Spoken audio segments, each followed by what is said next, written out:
Bonjour à tous et bienvenue sur ma chaîne Pixel et Vecteur. Aujourd'hui, je vais répondre à une question que l'on m'a posée récemment. La personne voulait savoir comment elle aurait pu faire un document qui commencerait déjà par une double page et qui ne commencerait pas par une seule page. Ok, ça c'est une première chose. Et dont la numérotation automatique, bien sûr, ne commencerait pas au début. Elle commencerait plus tard. C'est en fait sur la deuxième page. Ok, donc c'est effectivement, il y a une petite manip à faire qu'on n'est pas obligé de connaître. Voilà, donc je vous la montre. J'étais même moi-même pas vraiment au courant de ça. Il a fallu que je fasse quelques recherches. Donc voilà. Premièrement, pour supprimer la première page. Alors si je supprime la première page comme ça, je la mets dans la poubelle. Voilà, qu'est-ce qui se passe? Bah non, ça supprime bien une page, mais vous voyez, ça a supprimé une page, mais ça m'a gardé une page unique en haut et une page unique en bas. Pomme Z, CTRL Z, c'est pas ce que je veux. Donc en fait, pour supprimer cette page, il faut aller dans le menu, le petit menu qui est là, ou bien faire un clic droit sur la page en question et faire désautoriser la réorganisation des pages du document. Il faut décocher ça. Oui, je clique là, et vous voyez que maintenant, si je viens ici, vous voyez, on n'a pas de coche ici. Et à partir de là, quand je vais faire ça, je vais jeter, et ben oui, effectivement, on a bien, sans problème, on part avec une double page. Parfait. Pour la numérotation automatique, vous voyez qu'on a un petit triangle ici qui dit que c'est la première section, le début qui démarre à 1. Vous voyez que j'ai même une bulle d'aide qui me dit début à 1.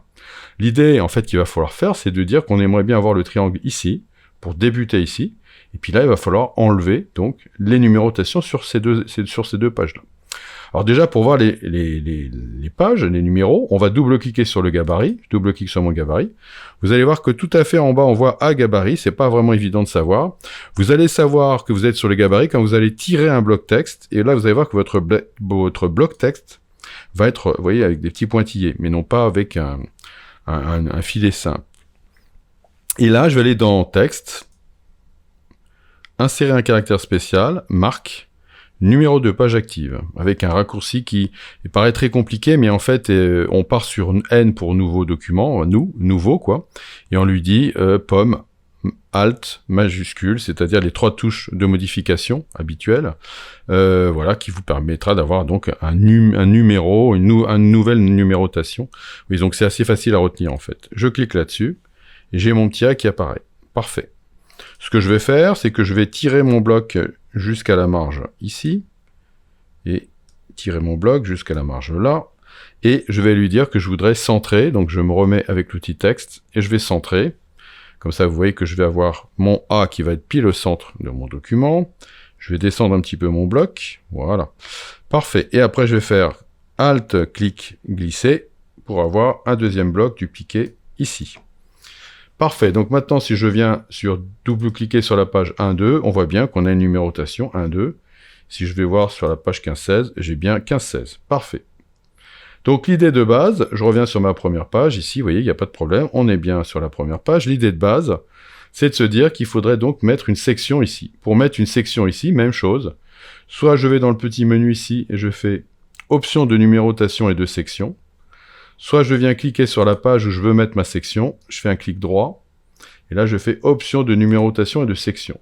Et comme c'est cette page-là qui est sélectionnée, quand je vais lui mettre début de numérotation des pages à la 1, voilà, quand je vais faire OK, il va me mettre un petit message en me disant attention, faites gaffe, vous allez avoir 2 fois la numérotation 1-2 et là une autre fois la numérotation 1-2. OK, je suis au courant, je fais OK. A priori, on se dit, est-ce que c'est bien parce que je vois 1, 2, 3, 4, mais si je double-clique ici, on est bien en 1, 2, et si je double-clique ici, on est aussi bien en 1, 2. Donc, pour l'instant, tout va bien. Il me reste plus qu'à enlever la numérotation sur les 2 premières pages, et je vais donc aller prendre le gabarit 100, pour lui dire, enlève-moi le gabarit A sur lequel il y a la numérotation automatique, ce qui fait que maintenant, quand je vais faire 1, 2, j'aurai aucune numérotation, et quand j'irai sur la page 3, 4, on démarrera bien à 1, 2, donc en principe, si je vais sur la 15-16, il faudrait que j'enlève donc 2 pages. Donc si je vais sur 15-16, je dois bien avoir 13-14. Et c'est bien ce qui s'est passé. Voilà, donc vous voyez que maintenant on a réussi à faire ce dont on avait besoin. Donc en fait, la clé de tout ça, c'est en fait le petit menu qui se trouve donc dans la palette des pages, à ici, option de numérotation et de section pour changer la numérotation, et autoriser la réorganisation des documents, des pages du document décochées, si je veux supprimer la page et avoir des doubles pages uniquement. Voilà, et à partir de là, ça va rouler. Voilà, j'espère que ça va vous aider, et je vous dis à bientôt sur ma chaîne Pixel et Vecteur.